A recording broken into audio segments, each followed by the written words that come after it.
the thing is with the boss fight, the Vorpal boss fight, I did it really well in my PB, and that boss fight is really annoying in a sense that he can do weird things, and it's hard to do it fast sometimes. Yeah, like he can sometimes like when you start the fight, for example, he can like take forever to get into position, and sometimes you can't hit him. So, but it went really, really well in my run. So, depending if that goes well or bad, depends whether I can do it or not.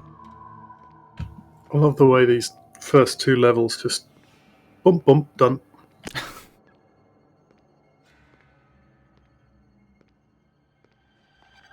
Yeah, when I was a kid, I'd spend like ages trying to beat them.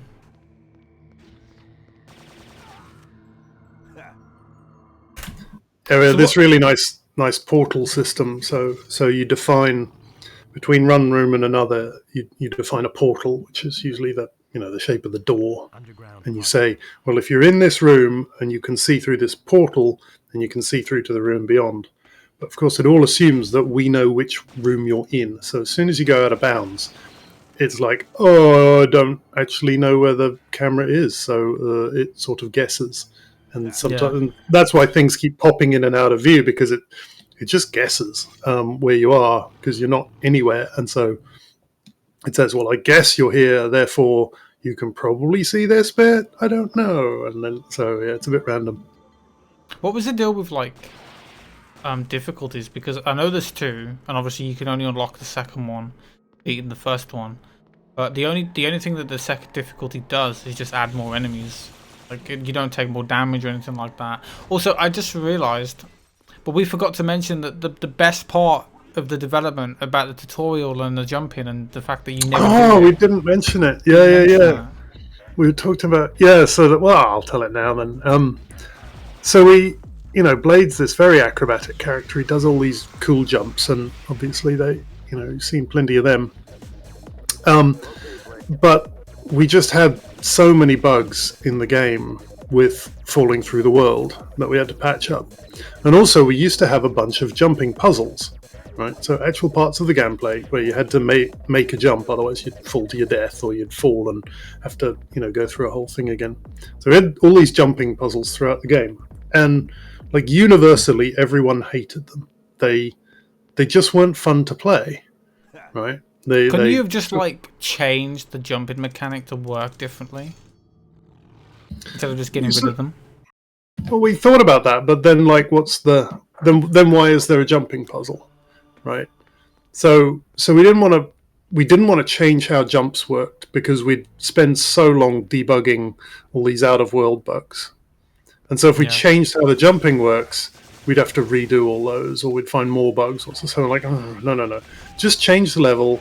Take out the jumping puzzle, right? Just change it to a platform. And like one of the jumping puzzles we changed to that moving platform, I think, so that you throw a switch to move the platform rather than make it being a jumping puzzle. But and we, there's still some jumps in the game that are sort of optional, like you don't have to make them.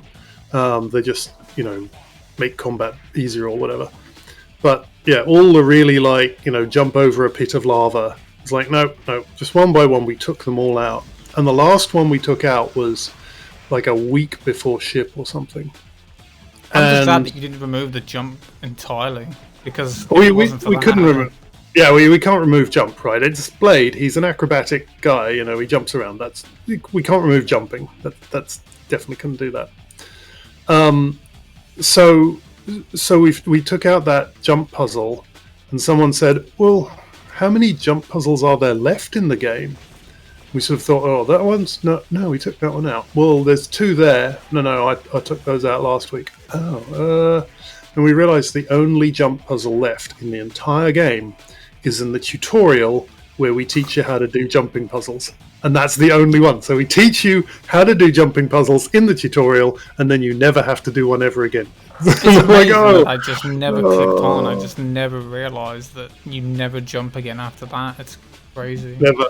And we thought, and it was like a week before ship, and then we're like, yeah, we're not changing the tutorial a week before ship. Just leave it. It's fine. Like, So that's the only jumping puzzle in the game. I still remember the woman in the torch like, press the square button to jump.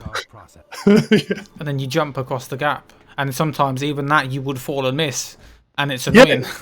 I know. Even the tutorial one is janky. We just were like, it's fine because like you only have to do it once, and it's the tutorial, so it doesn't matter that it is the last one. It is janky, and you can see why. Like if it's even janky in the tutorial, you can see why we took all the rest out. But yeah, there used to be loads. I would have liked to have seen like those because there's so many things like that when I got that prototype build and I showed you about that level that was cut from the end of this chapter, the one called Tower King. I would have loved to have seen what that level was meant to be about. I'm assuming it was a boss fight, but like, you know, never been able to see it. You know, I'm assuming you. I know you said you don't remember. You said you didn't remember the levels you did actually ship with, let alone the ones you didn't. So. Exactly. It was a while back. Like I think you know the sewer level, the escort sewer level. Yeah. I think like some of those bridges, they weren't complete, so you had to jump it. You know, the middle bit was missing for some who knows why. So you'd have to jump over those. But of course, if you miss that, then you have to run along the sewer and climb back up the ladder, and it's just like why? It just wasn't fun. So well, the only time that I jump in the game, like across a gap or anything, is in that level where you can jump from one side of the sewer to the other by using those little alcoves that stick out at the end of like the tunnel. Right. And I only do that once just because it's easier to grab the ammo that way. But that's the only time I ever jump over anything in the run.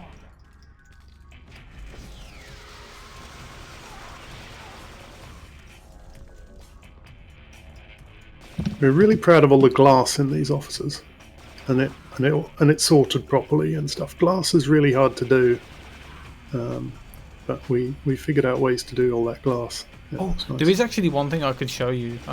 Remind me, because if I don't get this clip up here first try, I'm going to end up losing loads of time, so there's no point in me carrying on.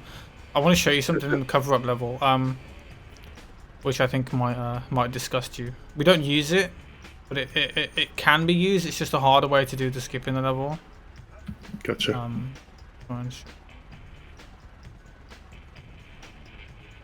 Never mind. There we go. Sometimes when you do that as well, when it goes to warp you through, it can like freeze, and it won't like do it straight away. Right. It's really weird. I was reminded of. Oh, why did he drop it? Oh, seriously? Yeah, that pick up and drop animation is so slow. Yeah. Really.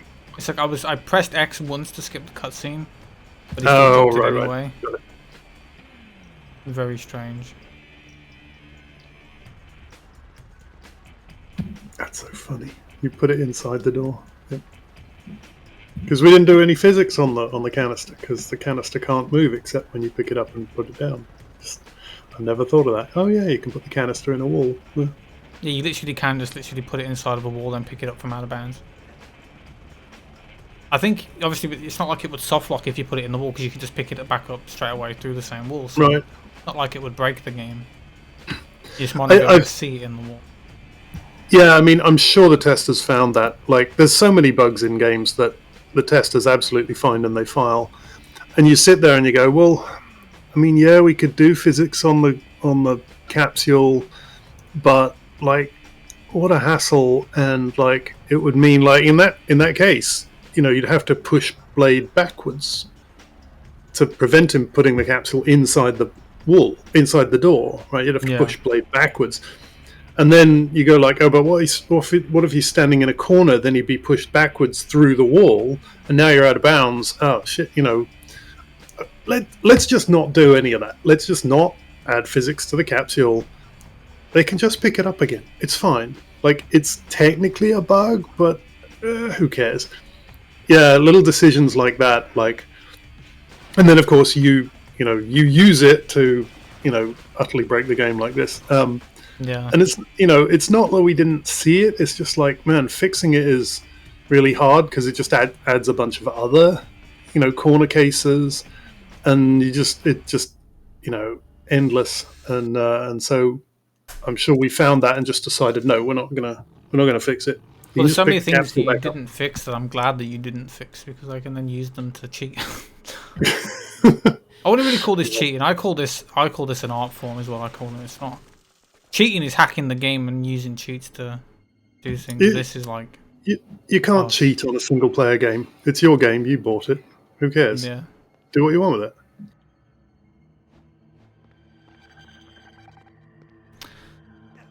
Yeah, like it took me so long to like when I first found some of these glitches to try and figure out, okay, where do I need to go to get to the end of the level?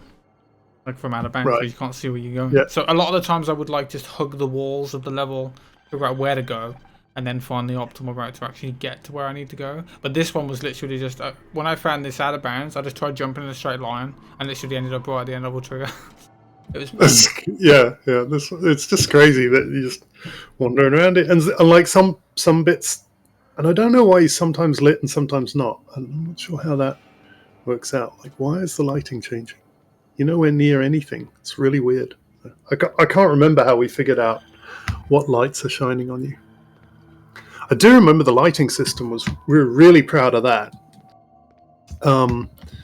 Not so much on the PS2, but on the Xbox, we because we wanted some really nice lighting, but like the Xbox hardware had a fixed number of lights, something like that.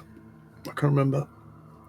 And so usually games had like 3 lights on a character, and we just didn't like that look.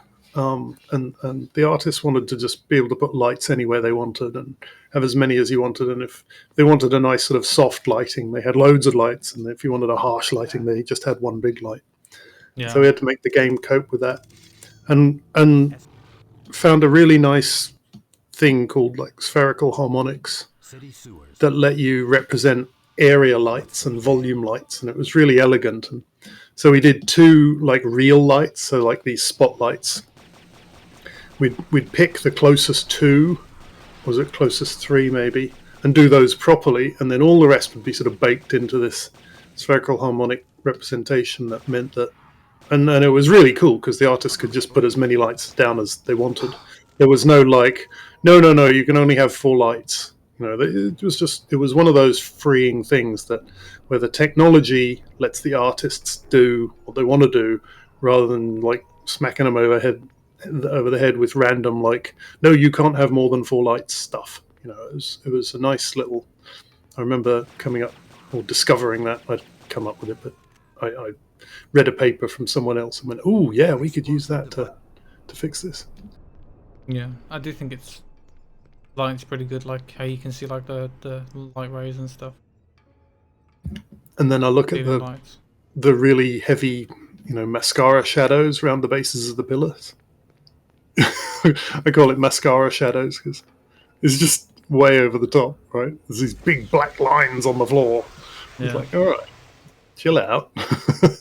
So when are we gonna work on a project to remaster this game in Unreal Engine?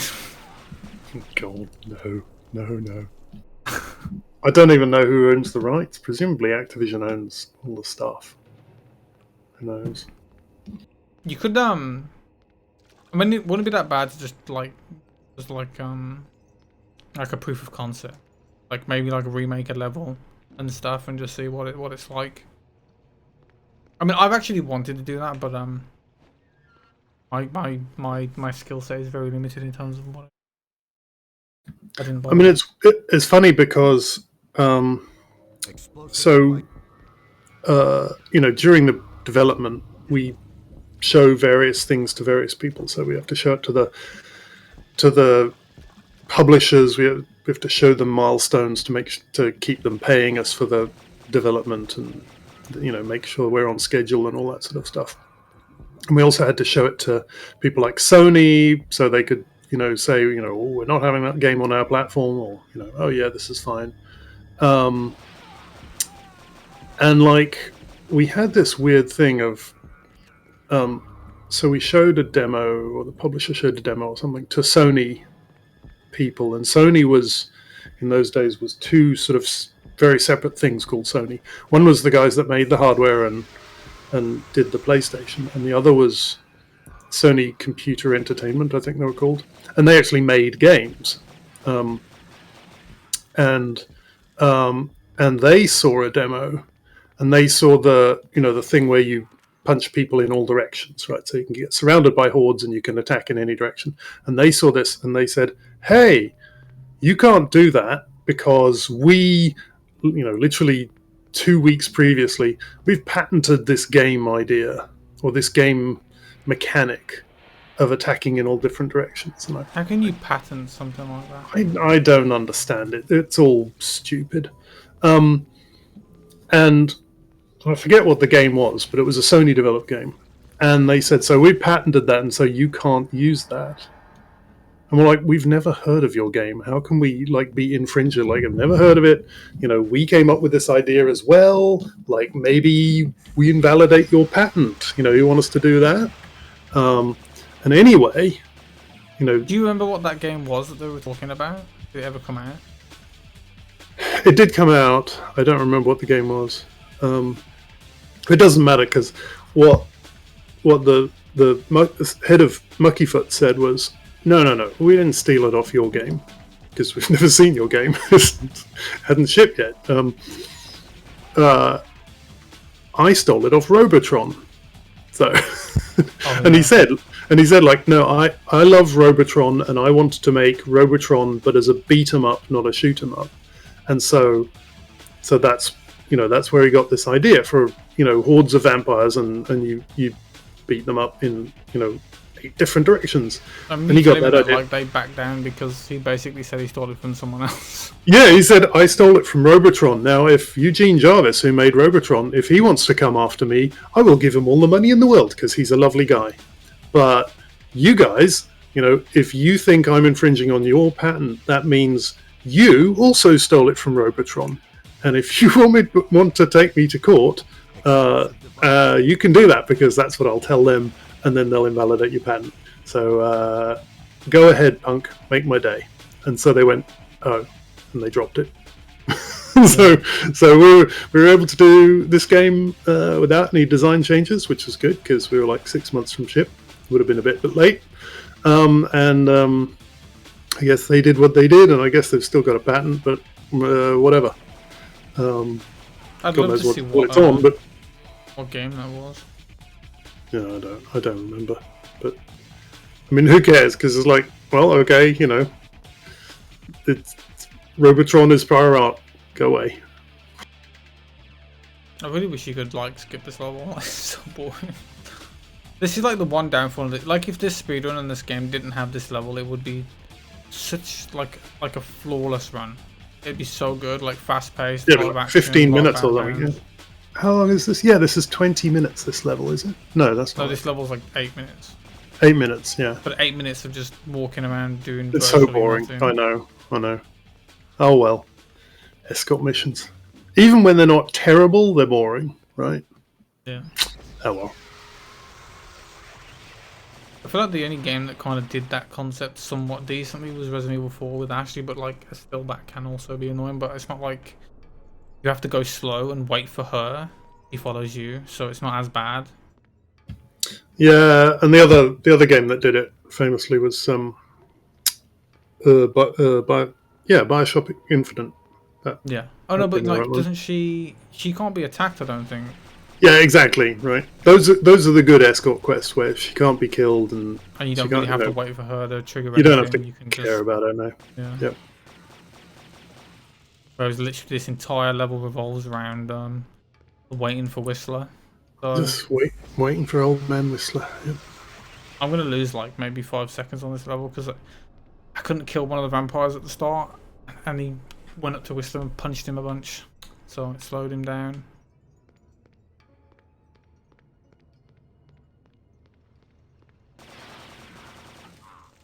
They always do this, and I've got no ammo now, so he missed. Oh right.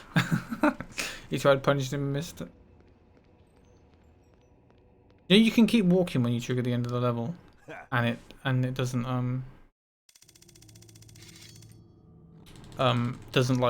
stop you from moving. You can how it does a little fist pump. City sewers. Mm-hmm. You can keep moving and it won't never trigger the animation, but the level will still end. Interesting. It doesn't save any times. I just don't bother doing it. True. I remember the not on this game, but on the previous game that we did, Urban Chaos.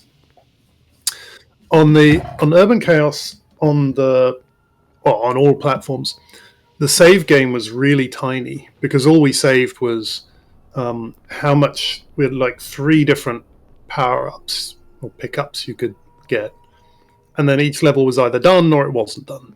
So the save game was tiny because it was literally like a bit per level and like 3 numbers. So the save game was absolutely minuscule. Yeah. And so save and load was instant, right? You hit save and it was done. And so Sony actually failed us in the hardware requirement, the platform requirement checks, because they said you hit save and it doesn't tell you you're done. And we require this message, this long-winded message like, game saving in progress, please do not remove the Sony memory card or whatever. Right. So we're like, yeah, we don't print that because literally the instant you press the button, it's done. Oh. And they're like, no, we require that message to be put on screen whenever you're saving a game. So I'm like, oh, fine. So we put that message on screen. And so it literally flashes up for 1 frame. And they said, well, that's no good. You can't read it. And we're like, but that's fine. If you can't read the message, that means the save game's done. So you don't have to obey the message because you can remove the memory card. You basically can't yank the memory card out mid-save. It's impossible. It's either saved or it's not. Like, no. You can't just flash up a message that you can't read. So we're like, oh, shit. Well, what do we, and for whatever reason, it was a real pain to show this message and then pause and then do the save and whatever. So what we did instead was, when you hit save, first it saved the game, then it showed the message, then it just paused for 2 seconds, and then the message went away. So if you play Urban Chaos on PS1, it's not actually saving; it's already saved before it. It's already saved. If we save it, then we show the message.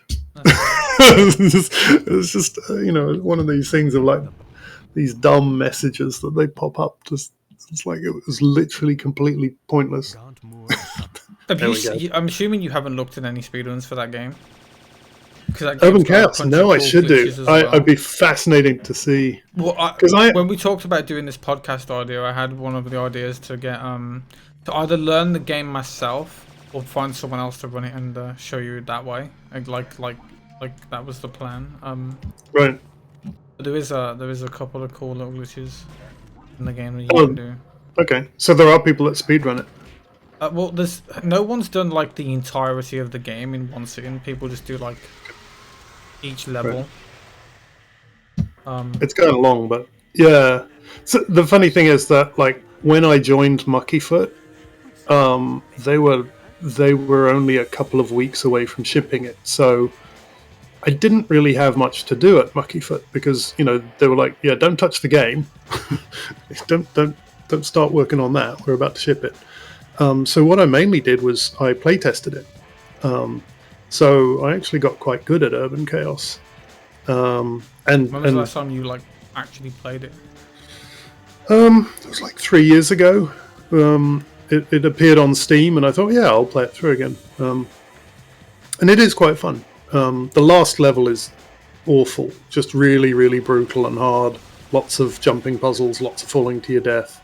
So I don't think I've finished the last level, but I played most of the way through it. Yeah, it's quite fun. There's some good humor and stuff. I remember when I was playing this a lot, and I looked what other games Muckyfoot had released, and that game stuck out to me. And I think I bought it on Steam, but I did play it, but I didn't play it a lot.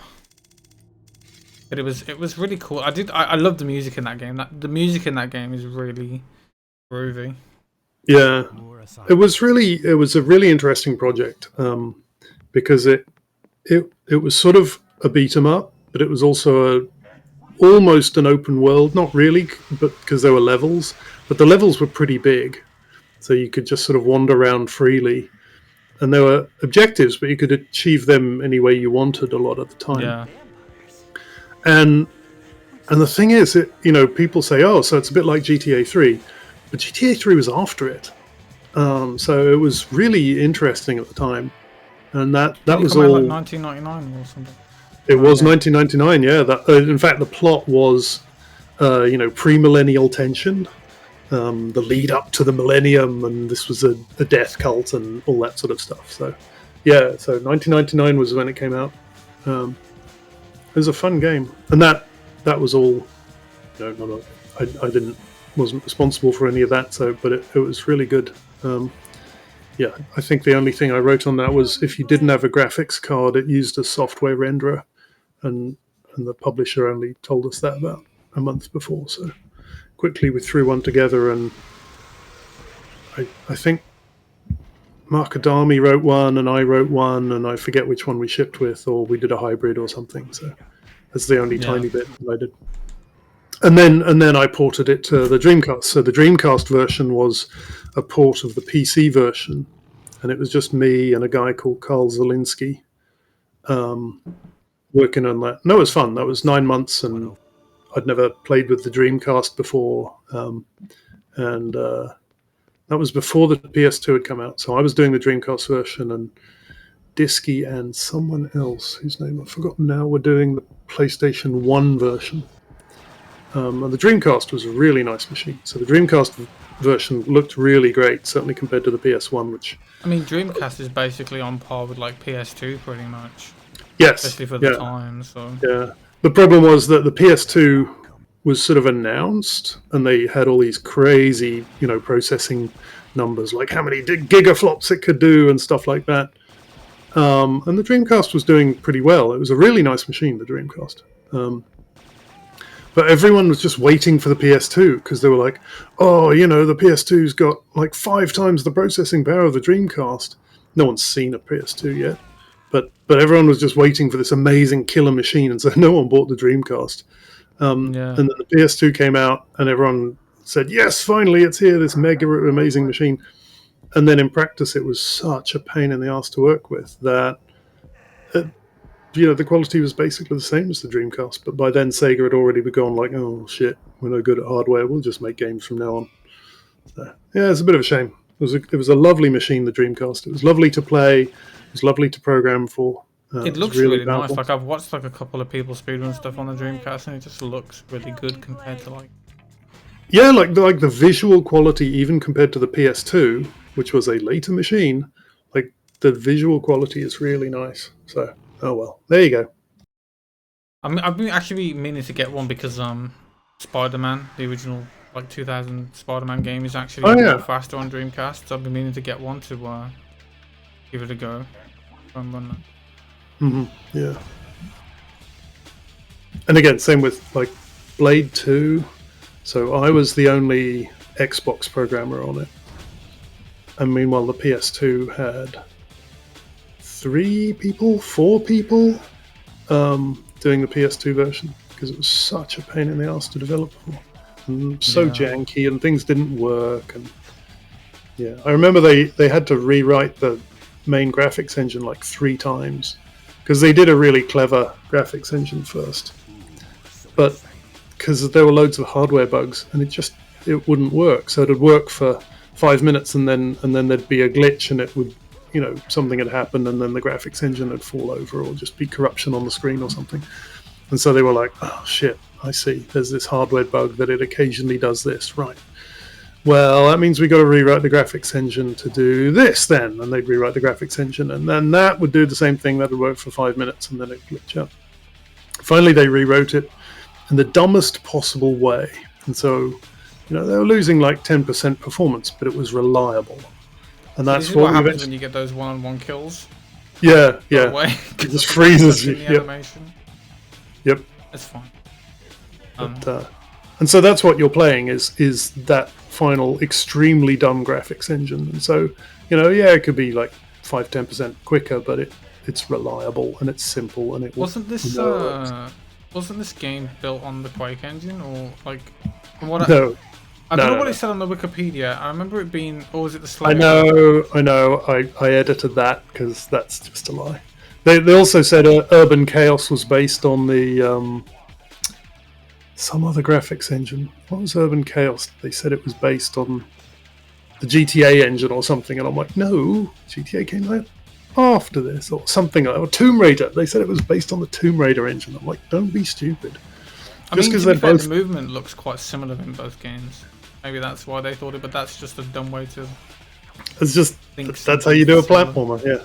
And they also say like, oh, but they were both done by Eidos. It's like, no, Eidos were the publishers, completely different developers. Anyway, this was a ground up engine. Writing engines was much easier in this time. Well, I say that unless you're writing on a PS2. So yeah, totally sensible to write an entire engine just for one game. That was a perfectly reasonable thing to do at the time. So we did. I didn't barely lost any time on that level for once. I thought that was kind of bad because I didn't hit him straight away. Imagine me getting a PB while you're talking. That could be cool. There you go. Not long left now, and just got to not mess up energy stores, and I should be fine. So like, have you ever thought about going back to game development in some form, or are you happy like making CPUs? Well, I did. I mean, I went to, I worked at, so I did Muckyfoot, and then I moved to the States, and then I worked on animation engines, and then I worked at Intel doing Larrabee and Xeon Phi, and then I sort of finished my project at Intel, and a chap called Mike Abrash, who some people may know, he said, hey, you're getting bored and annoyed at Intel. Why don't you come and work with me at Valve, and we'll do virtual reality? And so there was only one answer to that. Of course, I'm bloody going to work with Mike Abrash at Valve to do virtual reality. So I went there, and it was really fun. And we actually started off trying to do augmented reality, and that was just too hard. So we said, oh, okay, let's start with virtual reality, and we can do augmented reality later. And then as part of that, we had this headset kind of working, and then Oculus came out with the DK1, and we went, oh, this is fantastic. We'll just, they're doing Oculus are doing some hardware. That's great. We'll just adopt that. What we should do is discover how to drive it with software. And so the real, my view is the way you do that is you actually go and ship something. And so we were looking around at what Valve projects there were that we could port to VR. And so Team Fortress 2 was, it ships every 2 weeks or whatever, constant updates. It's got a team already shipping. So me and a guy called Joe Ludwig said, we will go and join the Team Fortress 2 team, and we will port it to virtual reality. So we did, and we learned a lot from that. And probably the main thing that we learned was that Team Fortress 2 is one of the worst games to play in virtual reality. It's incredibly fast. It's really, you just move around the level so fast and so disorientating. We made a lot of people very, very sick. But it was cool. But yeah, we learned no, first-person shooters are not the right thing for VR. But yeah, we learned a lot of other things. But we actually shipped it. We shipped the VR version of TF2, and they made us a little headset. Is that on your? That's not on your Moby Games page, is it? So I don't remember seeing that. Oh, that's a good question. I don't know. Yeah, I guess I should make sure it's added to that. But So and then I moved to Oculus itself and worked on the graphics, the PC graphics for Oculus for 5 years. I recently got a Quest 2 because I really wanted to play Resident Evil 4 VR, and that was my first experience. And to say that that game was my first experience, it's amazing. Wow. It's so good. Yeah, VR when it works is just amazing. The real problem with VR is, how we're all sort of going towards, casual gaming, right? People want to play a game while they're on the bus or something on their mobile phones. Yeah. VR's like the exact opposite, right? When you're in VR, you can take the Quest 2 anywhere you want to go because it's battered, so you could play it literally anywhere. I know, but the problem is when you're in there, you're doing nothing else, right? you can't drink a coffee, you can't, stroke the cat, you can't, chat with someone. You're in VR, so yeah, it's and pretty it's really hardcore. annoying having to take it off and then put it back on, and sometimes it'll lose your boundary, and then you have to reset it. It's just it's an amazing experience. It's the exact opposite of casual gaming. So yeah. We'll see. I love it. I play. I race cars in it, and I play Elite Dangerous in it, and I played Alex, Half-Life Alex in it, and all amazing experiences. But yeah, very intense. So it's really cool. We'll see how. We haven't really sort of figured out what game. Oh, he did that time. Yeah, I didn't mess it up. No.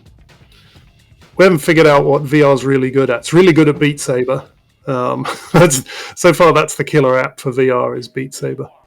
Yeah, so. I like Beat Saber. Beat Saber's... Yeah, it is. It is. I haven't really played much VR. I've only played Phasmophobia, Beat Saber, and Resident Evil 4. I haven't really done anything else. If you can play Half-Life Alex, you should. It's fantastic. I think I do. I think someone has that, and I have access to their library. Maybe I actually don't remember. Yeah, it's you. How much time did I just save? What? Oh, nice. How did I save 18 seconds? What the hell? What? Well, okay, now I need to not mess up, so I can actually get a 42 with this one. I wasn't expecting that. No. That's crazy. You'll over-focus now and blow it all up. Yeah, I probably will.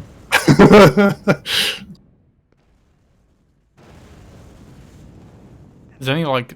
Okay, that's the last hard part, pretty much. I mean, I need to get that gate clip first try, but if I can do that... Smooth sailing. Nice.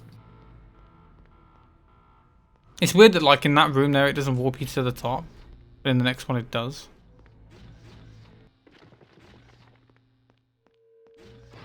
Yeah, it all just depends on where it sort of guesses you should be, really.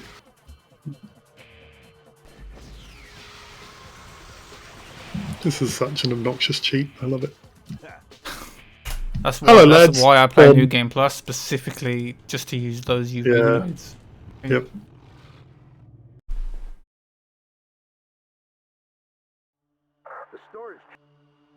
So this is basically the last obstacle. Unless I die on the final level, that probably won't happen.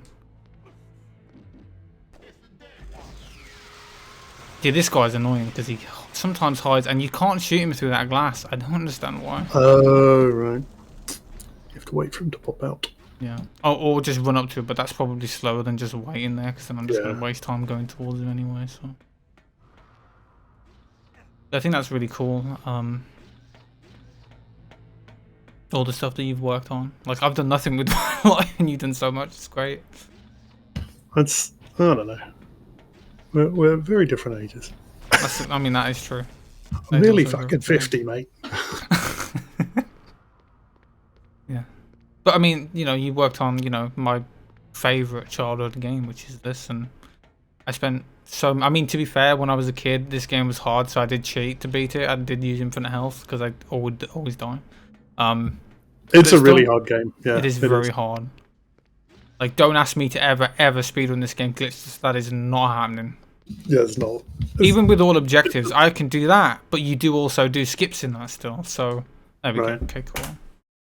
You do skips in all objectives, so it's fine. Right now, to not mess this up. Mountain core. I'll be sad if I do.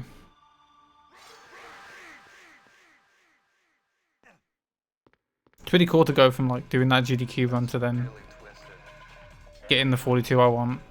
But nearly anyway. I haven't done it yet. This level's pretty simple. As long as I don't mess up royally, I should be fine. Yeah, there's not a great deal to do. So here you wait for the smoke and then go again. Although that might have just really messed me up because that felt really delayed then.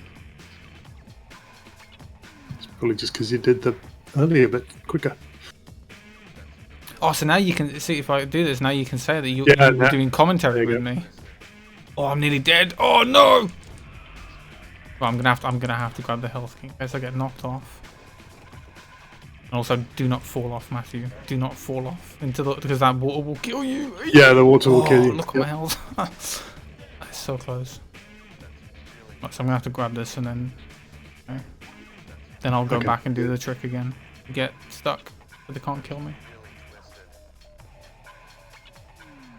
Right. Right. So they can drop off onto you here, and they can sometimes push you to the left a bit, and you can actually clip through the map. Oh, I gotcha. Yeah. And sometimes they'll fall onto this ledge, but then they'll just stand there, and you have to try and hit them, knock them off. Because I wait here for a couple of seconds. But sometimes if you wait and then you stop, so like now I've stopped. But sometimes some can still drop down. Like look at this guy. Just waiting. Oh yeah. You can see they're all below me. I can't look down because this game doesn't have any like look up, look down. But yeah, they are down there. They are down below me, standing there. Yeah, we were discussing like the. I wish I could remember. This was 20 years ago, but I think I remember like one of the versions. So we had two different versions. I think it was like NTSC and PAL or something. And someone just fell. And you have to send them off to, Sony and Microsoft, the guys who own the consoles, and they test them for like 2 weeks or something. And you send them a physical disc, right? You burn a disc and you send it off via motorcycle courier. There's no internet stuff at the time, right? We don't send big files over the internet back then. So we physically burn a disc and they go and test it. And then we just sit in the office waiting for them to come back and say, oh, we found this bug in, level 3 or something. So we'd literally just sit around in the office. Maybe we do some prototyping on something else or whatever. Yeah. But there's nothing to do except wait. But while we were doing that, I remember someone found this glitch or something like this glitch in this final level, and we fixed it because we expected it to fail certification. And so we're like, oh, we'll fix this bug. And so when it comes back with some problem with certification and we have to do a new version, we'll also fix this bug. And then one of the versions did come back with a glitch, and we're like, oh shit, okay, yeah, we should fix that. Some technical glitch or whatever. So we fixed it. We did the second version, and then we got word that the publisher had shipped the other version. So it's gone. You can't fix it. So we're like, what? So like one of the versions, and I forget whether it was NTSC or PAL, doesn't have a whole bunch of fixes. So one of them's way glitchier than the other. Yeah. And we're like, all right, well, it is what it is, I guess. But it meant there were two versions of the game out there, with one with slightly more bugs than the other. I just say 5 seconds on that level as well. Wow. I don't know what's going on. There you go. There we go. Yeah. Got a great time.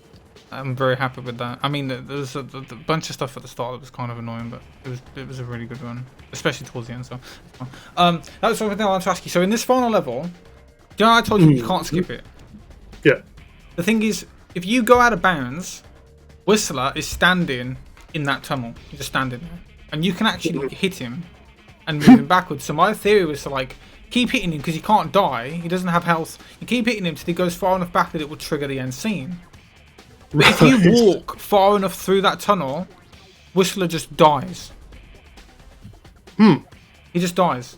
Very weird. If you walk to a certain point, maybe I can try and show you. So it's like, I think it's where the end level trigger would start is where he'll die. So it's like, if you don't do the objective, the game just kills Whistler if you try and finish the level without doing it. You could skip the level, but it kills Whistler. It's very weird. Oh. Yeah. That is odd. Because I think I remember in that stream we did 6 months ago, I remember telling you that you couldn't skip it because there was nothing there. But that wasn't true. There is something there. It just killed there is something there. Yeah. Did you ever meet any the voice actors that did stuff, or did you have nothing? No, we never met any of the voice actors. They're all our sound guy would go off and supervise them, but they never came into the studio or anything. Yeah. Very cool.